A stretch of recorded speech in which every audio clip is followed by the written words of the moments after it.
Bismillahirrahmanirrahim. Assalamualaikum warahmatullahi wabarakatuh. Alhamdulillah, puji syukur kita panjatkan kehadirat Allah Subhanahu wa ta'ala. Berkat rahmat dan hidayahnya, para sahabat, kita kembali berjumpa. Dan tidak lupa kita kirimkan salawat dan taslim kepada Rasulullah Muhammad sallallahu alaihi wasallam, Nabi yang telah mengajarkan kita bagaimana hidup dengan benar, bagaimana menjadi hamba Tuhan yang benar. Puji syukur para sahabat, pada pagi hari ini tanggal 21 April 2020, kembali saya mempersembahkan sebuah video di mana isinya adalah perdebatan saya dengan seorang misionaris yang bernama Debata. Sesi kali ini materinya seputar siapa Nabi Isa, siapa yang diserupakan dengan Nabi Isa yang di dalam Al-Quran. Rupa-rupanya dalam perdebatan ini, para sahabat, seorang misionaris mengakui kebenaran Talmud, di mana kitab Talmud itu adalah kitab milik orang Yahudi yang menceritakan penghinaan,nya terhadap Nabi Isa alaihissalam, terhadap perjanjian baru kitabnya orang Kristen, terhadap Ibunda Maria, dan juga terhadap Kristen secara keseluruhan. Alhamdulillah, meskipun singkat, namun kita bisa memahami dari video ini bahwa seorang Kristen pun mengakui demi untuk menghindari kebenaran Al-Quran surah An-Nisa 157, dia rela mengakui kebenaran Talmud. Dengan kata lain, dia rela mengakui bahwa Tuhannya mereka kelak di neraka direbus di dalam tinja yang mendidih. Demikian para sahabat, sebagai pengantar, terima kasih atas segala perhatian selama ini ya. Mohon supaya video ini di-share, di-like, dan di-subscribe. Mudah-mudahan bisa menjadi ladang dakwah kepada kita semua. Akhirnya, saya Zulkifli M. Abbas mengucapkan selamat menyaksikan. Assalamualaikum warahmatullahi wabarakatuh. Ya kan kamu bertanya tentang apa itu Muslim, kenapa nabi-nabi itu disebut sebagai Muslim. Saya sudah jelaskan kepada kamu. Kamu menolaknya ya wajar, namanya juga kamu kafir kan. Andaikan kamu Muslim pasti kamu tahu. Nah, kaitannya dengan pertanyaanmu, siapa yang diserupakan di dalam Al-Quran, ini juga, kalau kamu itu sehat ya, kamu itu cerdas, kamu itu berpendidikan, malu harusnya kamu itu bertanya tentang ini. Kenapa? Karena ini pemahaman yang sangat rendah ketika bertanya seperti itu. Karena tujuan daripada difirmankan Al-Quran yang berkaitan dengan surah An-Nisa itu, ya, itu jelas menyatakan bahwa Yesus atau Nabi Isa itu tidak disalib, selesai. Lalu kemudian Anda memaksakan, kalau begitu siapa yang diserupakan dengan Nabi Isa? Loh, baca kitabmu. Siapa yang berkhianat kepada Nabi Isa alaihissalam? Nah, kalau kamu mau lebih lanjut lagi, kamu silakan baca buku karya Muhammad Abu Sahra. Di sana jelas di halaman 24 di kitab Muhadarat fi An-Nasariyah, ya, itu kamu baca yang diserupakan dengan Nabi Isa itu jelas itu adalah Yudas Iskariot. Itu yang ada di dalam buku Muhadarat fi An-Nasariyah karya Muhammad Abu Sahra.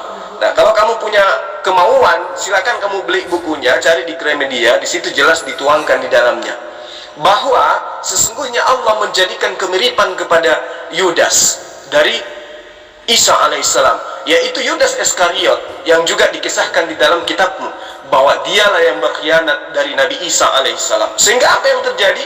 Allah mau menunjukkan bahwa kebesaran kekuasaan Allah dalam menegakkan hukumnya terhadap Bani Israel kala itu. Baca Mazmur 91 ayat 12 sampai ayat 16. Itu yang perlu kamu paham. Jadi ketika Yudas ini menunjukkan kepada prajurit-prajurit Romawi bahwa dia mengenal Yesus, bahwa dia mengenal Isa, maka apa yang terjadi kemudian? Allah memutarbalikkan kenyataan itu. Jadi menurut kitab yang ada di dalam ajaran agama Islam, kitab Muhadaratin an-Nasariyat karya Muhammad Abu Sahra, ya, itu jelas diterangkan bahwa yang diserupakan dengan Nabi Isa itu adalah Yudas Iskariot. Pahami itu dengan baik. Udah selesai kan? Nah, saya pamit maghrib dulu sejenak. Enggak bisa begitu dong Bang Zul, ya. Karena yang diserupakan di atas kayu salib itu, ya, itu yang selama ini menjadi rujukan, menjadi tempat bernaung, menjadi tempat bersujud bagi orang Kristen kebanyakan, ya. Berapa miliar manusia, ya, yang menyerahkan, menggantungkan doanya di dalam nama orang di salib tersebut, gitu.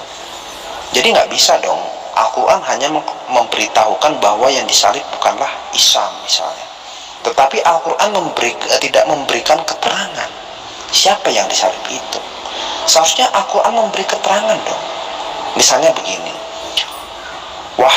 misalnya begini ya, bahwa yang disalib itu bahwa yang disalib itu bukanlah Isa melainkan si Jojon misalnya, kalau kata Adrian begitu.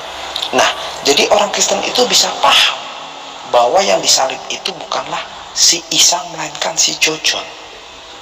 Dengan demikian, orang Kristen kebanyakan miliaran manusia Kristen ini berarti selama ini menyembah kepada Jojon. Berarti selama ini orang Kristen menggantungkan harapan dan doanya kepada Jojon, kan begitu. Nah, itu baru klarifikasi. Berarti saya yakin bahwa yang saya sembah, yang saya berdoa atas nama orang disalib itu salah, karena itu bukan Yesus, bukan juru selamat saya, tetapi si Yudas misalnya. Berarti Yudas itu, berarti saya selama ini berdoa di dalam nama Yudas, berarti saya salah, berarti saya harus beralih, jangan menyembah kepada Yudas, kan harusnya begitu, ya kan? Tapi Al-Quran tidak memberitahukan kepada saya, jadi saya bingung. Justru di dalam surah An-Nisa ayat 157 itu, orang yang ragu dan tidak yakin dengan siapa yang disalib itu bukanlah orang Yahudi maupun orang Kristen, tetapi orang Islam sendiri. Karena Yahudi dan Kristen itu sudah yakin bahwa yang disalib itu adalah Yesus anak Maria. Orang Yahudi mereka yakin kok bahwa yang disalib itu adalah Yesus anak Maria, bukan Yudas, ya. Kenapa saya bilang begitu? Karena waktu ketika Yesus ditangkap, Yudas itu datang kepada ahli-ahli Taurat dan orang Farisi, memberikan 30 uang keping perak yang Yudas terima pada waktu sebelum Yesus ditangkap. Yesus mengembalikan uang itu karena dia menyesal telah menyerahkan anak manusia. Jika memang yang ditangkap adalah Yudas, ya lalu Yudas mana lagi yang datang kepada ahli Taurat dan para imam? Tentu ada 2 Yudas pada saat itu, kan begitu kan? Yang tidak mungkin gitu. Yesus sudah ditangkap, si Yudas sudah ditangkap. Yudas kemudian datang lagi kepada imam dan ke ahli Taurat mengembalikan 30 keping uang perak. Jadi ada 2 Yudas pada saat itu. Ini kan cerita mustahil, ini cerita karangan gitu. Jadi tidak mungkin. Jadi kalau mau memberikan statement bahwa yang disalib itu bukanlah Isa, kasih keterangan yang jelas supaya orang Kristen kebanyakan itu tidak salah sembah gitu loh. Tidak salah sujud, tidak salah menggantungkan harapan kepada orang yang disalib. Jangan sampai begitu, kan kasihan orang Kristen ini Bang Zul. Harus dipertegas dong. Terlalu jauh. Kalau kamu ingin meluruskan benang merahnya, memprotes daripada apa yang dituangkan di dalam Al-Quran, ya, surah An-Nisa ayat 157 itu, kamu terlalu jauh sekali kamu mengkritisi itu. Terlalu jauh kamu melangkah ke Al-Quran. Cukup kamu mengkritisi kitab yang kamu pegang sekarang. Yang simpel aja dulu. Ketika Yesus menyeru hanya kepada Bani Israel, dengarlah wahai Bani Israel. Kemudian Yesaya berseru juga hanya kepada Bani Israel.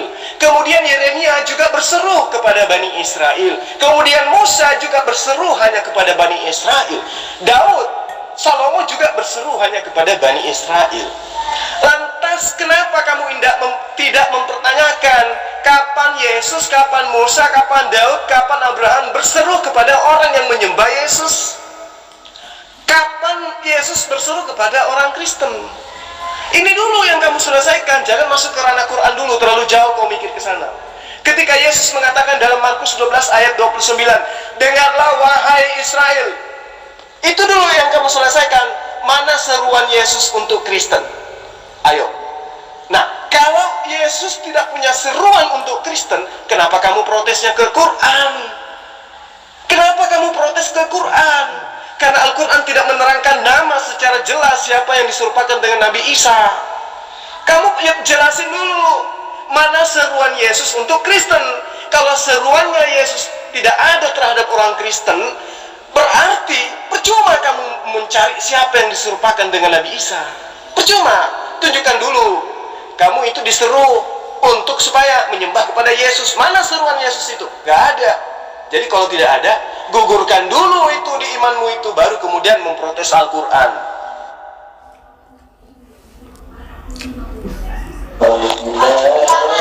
Kenapa saya harus bingung dengan Alkitab saya sendiri? Yang bikin statement bahwa yang disalib bukanlah Yesus itu adalah Al-Quran. Seharusnya yang dikritisi itu Al-Quran, ya. Karena baik Yahudi maupun Kristen percaya bahwa yang disalib itu adalah Yesus, anak Maria. Itu tidak salah. Yahudi menyalibkan Yesus, Yesus itu Yesus yang anak Maria, itu tidak salah. Karena mereka tidak percaya bahwa Yesus itu adalah Mesias. Jadi yang berbeda pemahaman itu Kristen, Islam sendiri. Karena Islam itu tidak bingung, ya. Karena Islam itu sendiri bingung, tidak tahu siapa yang disalibkan itu. Yang ragu dengan yang disalibkan itu adalah Islam sendiri, karena tidak paham siapa yang disalib itu. Jangan malah menyalahkan kekristenan yang bikin statement bahwa yang disalib itu adalah bukan Yesus, itu adalah Al-Quran.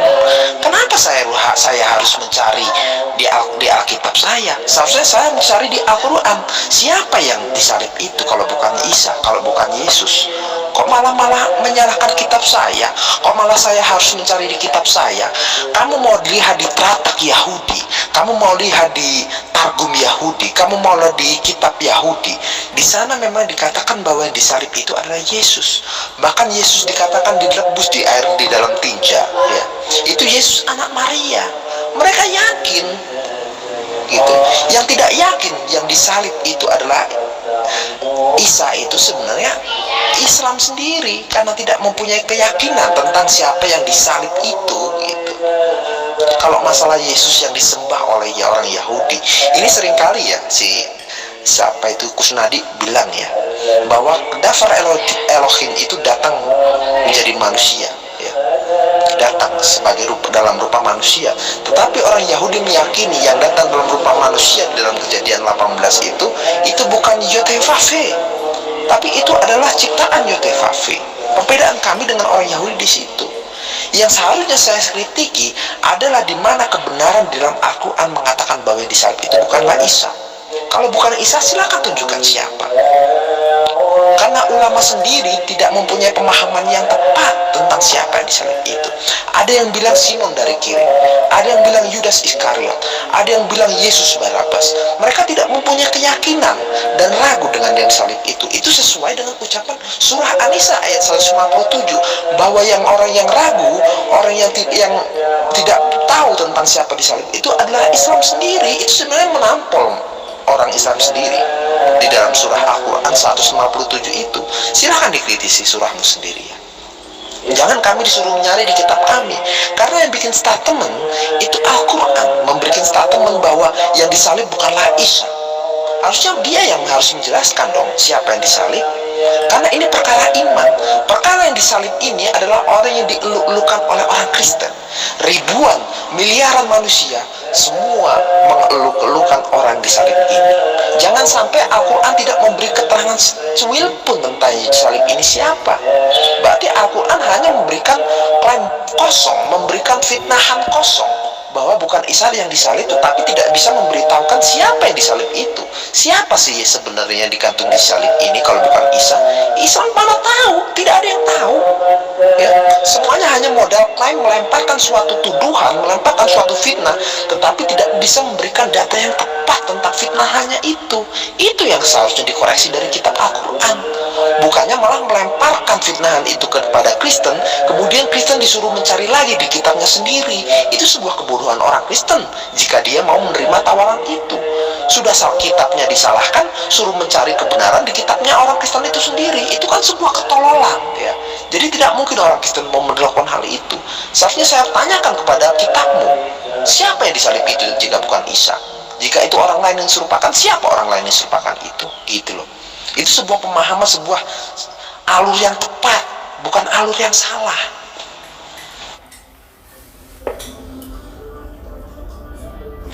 Coba tunjukkan di kitabnya orang Yahudi yang menerangkan bahwa Yesus anak Maria itulah yang Yahudi salibkan.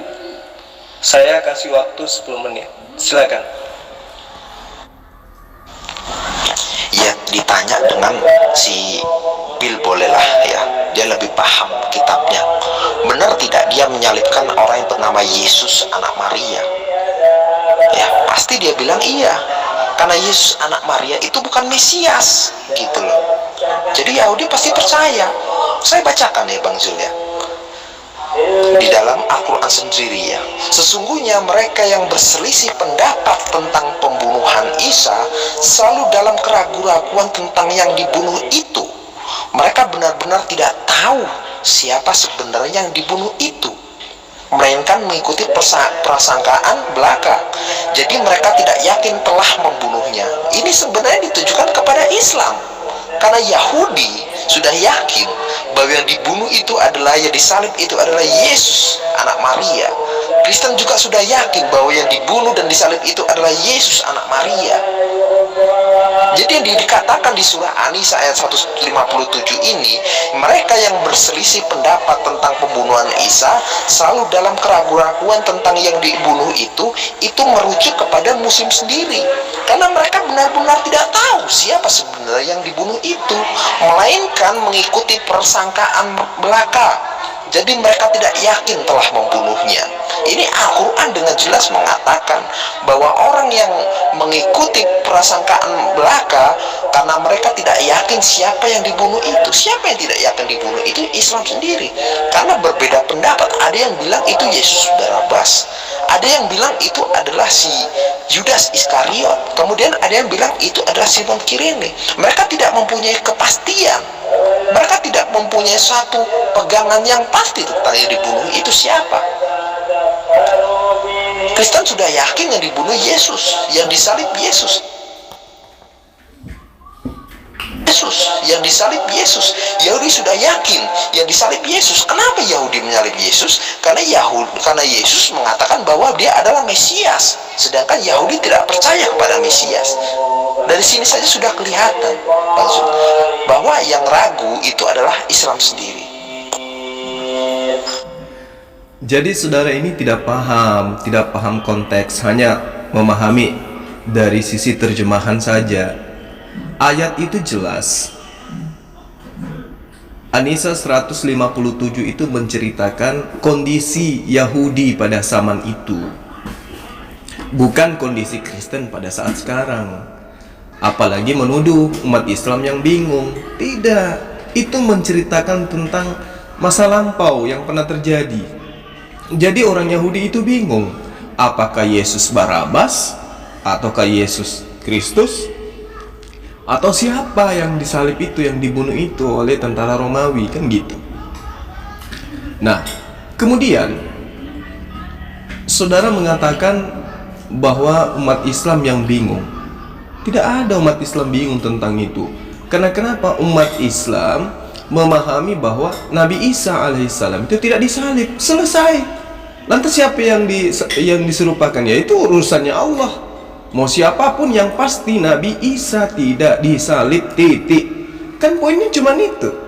Kalau Nabi Isa disalib kemudian bangkit hari ketiga, berarti Kristen itu benar, meskipun menyembah manusia, kan gitu. Tapi kalau Nabi Isa tidak disalib, selesai. Itu endingnya di sana. Nabi Isa disalib atau tidak. Bukan endingnya adalah yang disalib siapa. Bukan itu. Endingnya adalah Nabi Isa disalib atau tidak. Ternyata jawabannya tidak. Adapun siapa yang disalib, ya itu urusannya siapa yang mau mengimani yang disalib itu. Mau siapapun itu tidak ada urusan. Yang pasti Nabi Isa tidak disalib, selesai. Itu aja. Nah, ini yang perlu kamu pahami. Terus kemudian yang perlu saudara pahami di sini adalah kenapa Anda harus loncat ke Al-Quran mencari tahu siapa yang disalib? Kenapa tidak ke dasar iman Anda dulu? Kenapa merasa sebagai pengikut Yesus? Ada apa?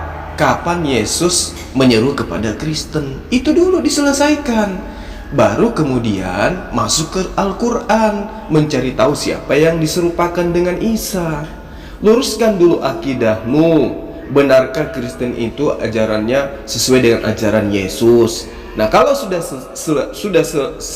sesuai, barulah masuk ke Al-Quran. Benarkah Yesus yang kami sembah itu adalah yang disalib atau diserupakan menurut Al-Quran? Nah, itu kalau udah selesai, kamu sudah meluruskan apakah benar Paulus itu adalah rasul yang diutus oleh Yesus, apakah benar Yesus mengajarkan untuk menyembah dirinya, apakah benar Yesus mengajarkan makan babi, apakah benar Yesus mengajarkan ibadah hari Minggu, apakah benar Yesus mengajarkan merayakan Natal 25 Desember, apa benar Yesus melarang orang bersunat, apakah Yesus memerintahkan menyembah 3 Tuhan. Nah, kalau itu sudah selesai, barulah kemudian kamu masuk ke ranah Quran. Begitu, kawan. Ya, ditanya dengan si Bill bolehlah ya, dia lebih paham kitabnya. Benar tidak dia menyalibkan orang yang bernama Yesus anak Maria? Ya, pasti dia bilang iya. Nah, sekarang kau mengatakan tanya kepada Billy, iya kan? Billy sementara itu Billy hanya bisa menunjukkan nama Yesua. Ayo. Nah, pada zaman itu bukan cuma Yesus yang bernama Yesua, banyak orang yang bernama Yesua pada zaman itu. Bahkan penjahat nasionalis itu juga disebut Yesua, sama dengan namanya Yesus. Lalu kemudian, apakah kamu mengimani Talmud itu sebagai firman Allah? Kalau kamu mengimani bahwa Talmud itu adalah firman Allah, maka celakalah kamu, karena Tuhanmu direbus di dalam tinja yang mendidih di neraka. Jadi kalau kamu jadikan itu sebagai kebenaran untuk melawan apa yang diberitakan oleh Al-Quran, celaka kamu itu. Ya, jadi saya simpulkan, kamu tidak mampu menunjukkan dalil bahwa Yesus anak Maria itu disalib berdasarkan kitabnya orang Yahudi. Maksud saya kitab Tanak.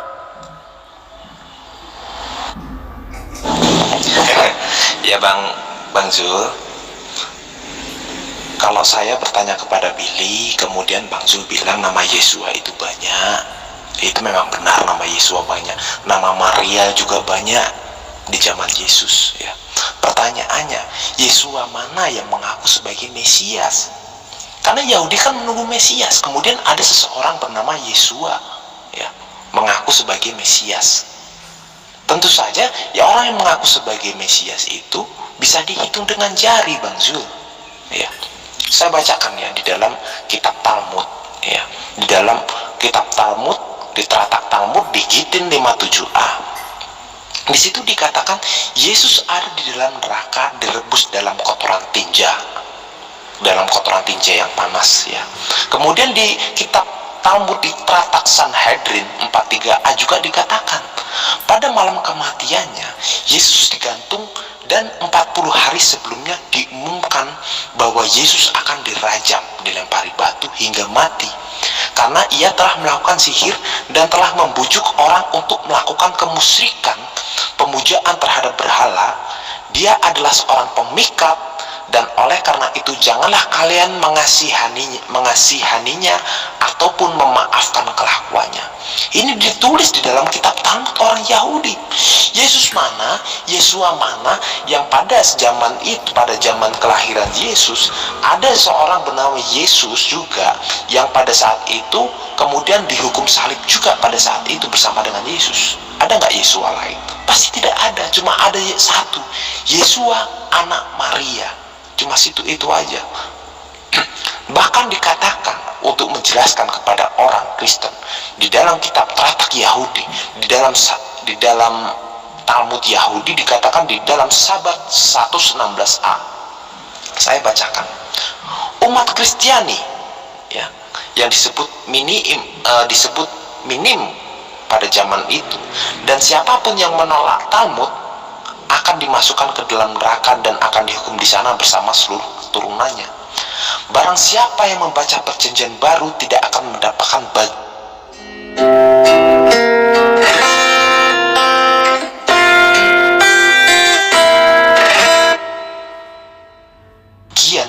hari kemudian di akhirat, dan Yahudi harus menghancurkan kitab suci umat Kristiani, yaitu perjanjian baru. Ini ditulis di dalam Talmud mereka. Sekarang pertanyaan saya, Yesua mana ya yang memberikan kitab perjanjian baru selain Yesua anak Maria? Gitu saja. Berarti orang Yahudi dengan yakin bahwa mereka telah menyalibkan Yesua anak Maria. Dan itu dikatakan di dalam Al-Quran, bahwa di dalam surah An-Nisa ayat 157, bahwa mereka orang Yahudi telah menyalibkan Al-Masih Isa putra Maryam. Tapi kemudian dibantah oleh Allah Subhanahu wa Ta'ala bahwa yang disalib itu bukanlah Isa, gitu. Berarti Yahudi sudah yakin bahwa yang mereka salib itu adalah Isa, tetapi dibantah oleh Allah. Ya. Justru oleh karena bantahan ini bertentangan dengan kitab Talmud orang Yahudi maupun dengan pemahaman Kristen, maka saya klarifikasi, Bang Zul, bagaimana kebenarannya. Siapa yang disalib ini? Sedangkan Yahudi di dalam kitab Talmudnya, di dalam kitab Trataknya, baik Sanhedrin maupun dari Gitin maupun dari kitab Sabat tadi, dikatakan bahwa memang itu dimaksudkan kepada Yesus yang disalibkan pada zaman itu.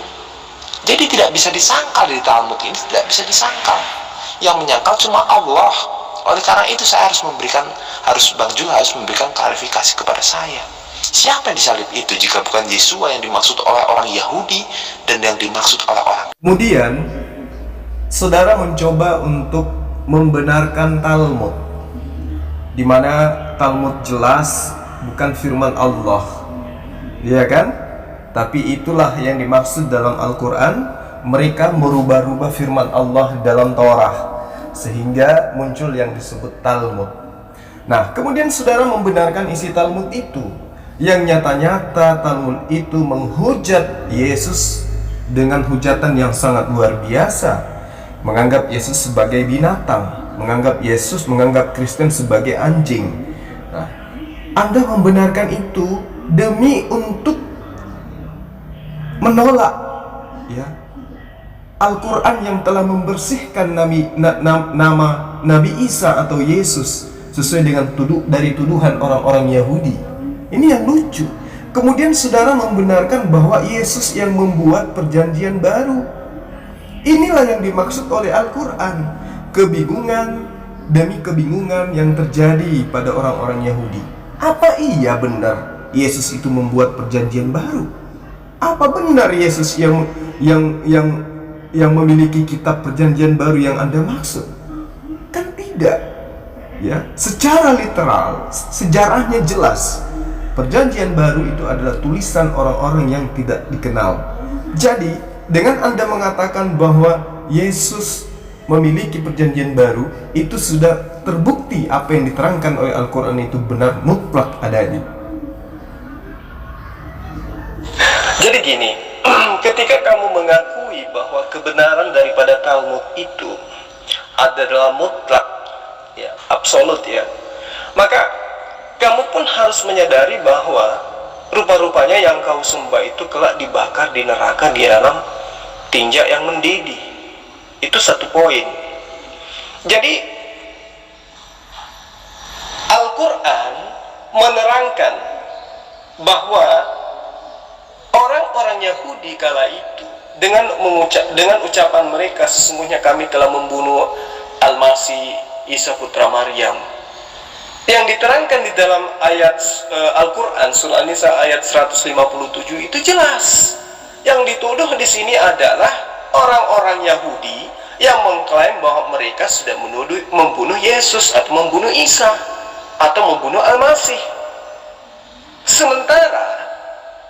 Sementara jelas dinyatakan oleh Allah bahwa sesungguhnya orang Yahudi itu tidak membunuh Isa. Itu yang perlu kamu paham. Jadi kalau misalnya kamu mengimani bahwa Isa anak Maria itu yang dibunuh, ya kamu harus mengimani dong bahwa Yesus itu direbus di atas tinja, di dalam tinja mendidih, di neraka lagi. Kamu harus imani itu. Justru saya pertanyakan kepada kamu, apakah kamu mau Yesus yang kau tuhankan itu benar direbus di neraka di dalam tinja mendidih?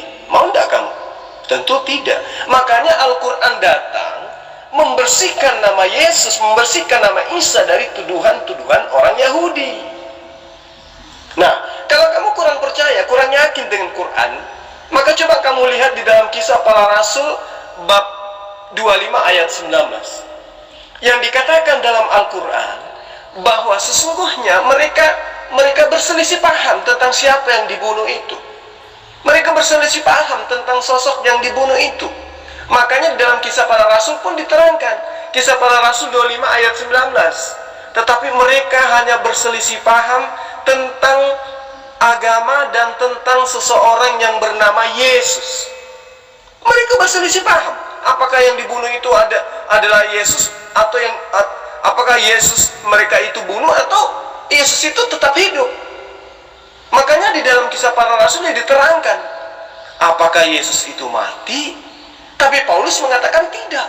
Nah, jadi perselisihan demi perselisihan itu dipertontonkan pada masa itu dan dijawab, diluruskan oleh Al-Quran. Ya, sesungguhnya yang mereka bunuh itu adalah orang yang diserupakan dengan Nabi Isa. Lalu kemudian kamu bertanya, bagaimana mungkin kamu mengatakan bahwa itu adalah orang yang diserupakan dengan Nabi Isa? Yudas adalah orang yang paling akrab dengan Yesus. Mereka hampir 33 tahun bersama. Bayangkan aja itu. Tapi apa yang terjadi kemudian di dalam kitab Yohanes 18? Maka datanglah Yudas ke situ, ya, menemui Yesus. Lalu Yesus bertanya kepada dia, siapakah yang engkau cari? Masa iya Yudas yang sudah berpuluh tahun sama-sama dengan Yesus mengatakan, aku mencari Yesus dari Nazaret? Kan lucu. Yesus yang konon katanya gurunya Yudas bertanya kepada Yudas, siapa yang kamu cari? Yudas menjawab, Yesus dari Nazaret. Harusnya Yudas itu mengatakan, kamu yang aku cari. Kalau yang bertanya itu adalah betul Yesus asli, betul adalah Nabi Isa.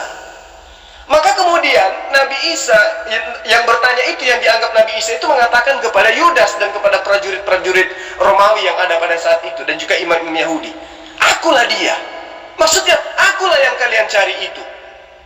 Nah, artinya ini indikasi jelas bahwa yang ditangkap pada saat itu bukanlah Yesus, bukan Nabi Isa. Kitabmu Yohanes 18 menerangkan indikasinya. Kemudian kalau kita merujuk kepada Mazmur 91, selesai. Mazmur 91 ayat 12 sampai ayat 16. Tidak mungkin Allah membiarkan hambanya yang taat, yang saleh, apatah lagi dia sudah memanjatkan doa untuk diselamatkan dari maut.